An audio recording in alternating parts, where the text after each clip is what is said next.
తర్వాత తస్ము, ఇమ్లాకు, ఉమ్యాము అంటూ మెల్లిమెల్లిగా దాని క్రిందికి వచ్చినప్పుడు జుర్హుం అనేవాళ్ళు ఎబేర్ లేకపోతే అబిర్ నుంచి వచ్చారు అని చెప్పడానికి ఖహతాన్ మరియు ఫెలెగ్ అనేటువంటి ఇద్దరు కుమారులు ఖహతాన్ నుంచి జుర్హుం వారు వచ్చారు అన్నటువంటి వంశావళిని మనకు చూపిస్తూ ఉంటారు.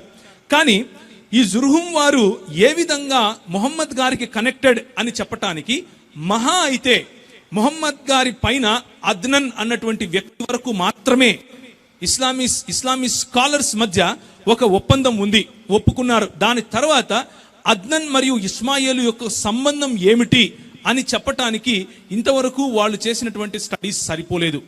ఎందుకు అనంటే యూదులలాగా ఇస్మాయిలు సంతతి వారు ఎక్కడి నుంచి వచ్చారు, ఎప్పుడు వచ్చారు, ఎలా బ్రతికారు, ఎవరితో వివాహాలు చేసుకున్నారు అన్నటువంటి దాఖలాలు వ్రాతపూర్వకంగా లేకపోతే ఓరల్ ట్రెడిషన్గా ఉంచుకున్నట్లుగా చరిత్ర ఆధారాలు లేవు.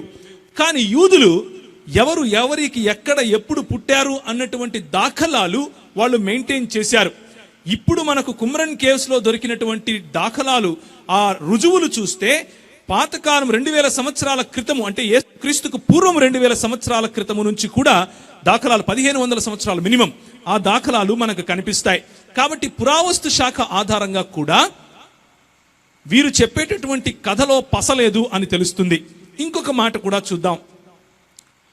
మన చేతిలో ఉన్నటువంటి బైబిల్ను ఒకసారి చూస్తే మనం ఇంతవరకు చదివినట్లుగా నిత్య నిబంధన మాత్రం ఇస్సాకుతోనే అని దేవుని వాక్యం చెబుతా ఉంది.